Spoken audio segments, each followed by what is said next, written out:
Hello નમસ્કાર વિદ્યાર્થી મિત્રો, વેદ ડિજિટલ એજ્યુકેશનમાં આપનું હાર્દિક સ્વાગત છે। આજે આપણે ધોરણ 6 વિષય વિજ્ઞાનમાં પહેલું ચેપ્ટર આહારના ઘટકો જેનું સ્વાધ્યાય સોલ્યુશન જોવાના છે। તો ખાસ ચેનલમાં નવા હોય તો ચેનલ સબસ્ક્રાઇબ કરી બાજુમાં આવેલા બેલ આઇકનને પ્રેસ કરો જેથી તમને અવનવા વિડીયોની નોટિફિકેશન મળી શકે। વિડીયો લાઈક કરો અને તમારા મિત્રો દોસ્તોને શેર કરો। તો જોઈએ આપણે આહારના ઘટકો જેમનું સ્વાધ્યાય સોલ્યુશન। તો પ્રશ્ન 1, આપણા ખોરાકના મુખ્ય પોષક તત્વોના અથવા તો તમને પોષક ઘટકો પૂછે પરીક્ષામાં તો એના નામ લખો। તો આપણા ખોરાકના મુખ્ય પોષક ઘટકો અથવા તો પોષક તત્વોના નામ નીચે મુજબ છે। પહેલું કાર્બોદિત, બીજું પ્રોટીન, ત્રીજું ચરબી, ચોથું વિટામિન, પાંચમું ખનિજ ક્ષાર। આ ઉપરાંત પાચક રેસા અને પાણી પણ ખોરાકમાં સામેલ છે જે શરીરને ઉપયોગી છે।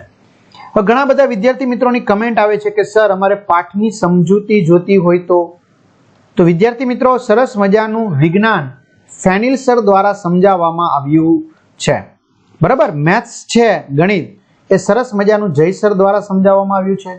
સામાજિક વિજ્ઞાન SS પરેશ સર દ્વારા સરસ મજાનું સમજાવવામાં આવ્યું છે। ઇંગ્લિશ બહુ બધાને તકલીફ પડે છે તો મિત્રો નીલમ મેડમ દ્વારા સરસ મજાનું સમજાવવામાં આવ્યું છે અને ગુજરાતી પણ સમજાવવામાં આવ્યું છે। આ સિવાય હિન્દી અને સંસ્કૃતના પણ વિડીયો છે। તો આ બધી વસ્તુ તમને જોતી હોય ક્યાંથી મળશે તો પહેલા સમજી લો। વેદ ડિજિટલ એજ્યુકેશન નામની આપણી એપ્લિકેશન છે જે તમે ગેમ ડાઉનલોડ કરો ને ત્યાં જઈને ડાઉનલોડ કરવાની છે, જેમાં દરેક ધોરણના બધા જ વિષયના પાઠ્યપુસ્તકની પ્રકરણની સમજૂતીના વિડીયો, સ્વાધ્યાય, અભ્યાસ, વિષય પ્રમાણે મટીરિયલ, પરીક્ષાના સમયે પરીક્ષા માટે ઉપયોગી અસાઇનમેન્ટ, એના પેપરો, જુદા જુદા જિલ્લાના એકમ કસોટીના વિડીયો, પીડીએફ, સ્વ અધ્યયન પોથી અને સ્વાધ્યાય પોથીની સમજૂતીના વિડીયો પ્લસ પીડીએફ, આ બધું તમે ગેમ ડાઉનલોડ કરો તો ત્યાં જઈને વેદ ડિજિટલ એજ્યુકેશન નામની એપ્લિકેશન ડાઉનલોડ કરી, હા ઓપન કરી, હા આ પેજ ખુલ્યું સર। હવે આ પેજમાં તમારા મમ્મી કે પપ્પાના મોબાઈલ નંબર તમારે નાખી દેવાના, નાખી દીધા, હા સર। બીજું કશું જ નથી નાખવાનું, સેન્ડ ઓટીપી કરી 4 આંકડાનો ઓટીપી આવે નાખશો એટલે પેડ કોર્સમાં જુદા જુદા ધોરણ પ્રમાણે પેડ કોર્સ મળશે। એક્ઝામ પેપરમાં પેપરો એકમ કસોટીના 3 થી 12 માં 3 થી 12 ધોરણના વિડીયો આવી રીતે ખુલશે, બરાબર। એટલે તમારા ભાઈ બહેન સગા સંબંધી મિત્રો આડોશ પાડોશના મિત્રો બધાને જાણ કરી દેવાની। તમારું 6ઠું ધોરણ સિલેક્ટ કર્યું, 6ઠ્ઠાના વિષય ખુલ્યા, હવે ગુજરાતી પલાસી જ છે, પછી તમારા પાઠ વાઇઝ વિડીયો જોઈ શકો છો। શાળા મિત્ર લગભગ વાપરતા હશે બધા, તો એમાં પણ ધોરણમાં જઈ તમારું 6ઠ્ઠું ધોરણ પસંદ કરી પાઠ્યપુસ્તકમાં જઈને તમારું જે તે વિષય જોવો હોય 6ઠ્ઠાના ખુલશે, એમાં પાઠ વાઇઝ તમે વેદ ડિજિટલના વિડીયો જોઈ શકો। 5મા એવી રીતે 6ઠ્ઠાના। બીજો પ્રશ્ન, નીચે આપેલાના નામ લખો જેમાં પહેલું પોષક દ્રવ્યો કે જે આપણા શરીરને મુખ્યત્વે ઉર્જા પ્રદાન કરે છે તો કાર્બોદિત અને ચરબી આવશે। બીજું પોષક દ્રવ્યો કે જે આપણા શરીરની વૃદ્ધિ અને જાળવણી માટે જરૂરી છે, પ્રોટીન।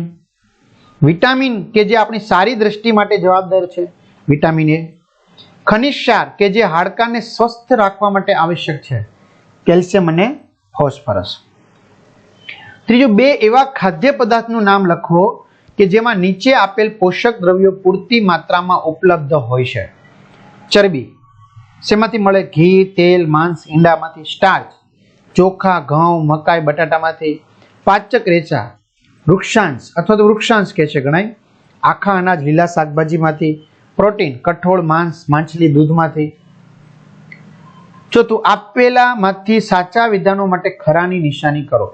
સાચું હોય તો પેલું, માત્ર ભાત ચોખા ખાવાથી આપણે આપણા શરીરની પોષક આવશ્યકતાઓ પૂરી કરી શકીએ છીએ તો નહીં, તો ને સાચું નથી, તમારે કશું કરવાનું નથી। બીજું, ત્રુટિજન્ય રોગોનો અટકાવ સમતોલ આહાર ખાવાથી થઈ શકે છે, સાચું। શરીર માટે સમતોલ આહારમાં વિવિધતાસભર ખાદ્ય પદાર્થો હોવા જોઈએ, ખરું। ચોથું, શરીરને બધા જ પોષક દ્રવ્યો ઉપલબ્ધ કરાવવા માટે માત્ર માંસ પર્યાપ્ત છે તો ખોટું, મીન્સ કે તમારે લખવાનું નથી ત્યાં। 5મું, ખાલી જગ્યાની પૂર્તિ કરો।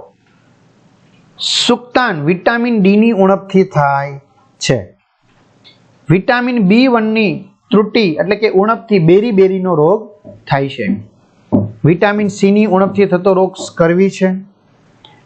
આપણા આહારમાં વિટામિન A ના અભાવથી રક્તાંધળાપણું જોવા મળે છે.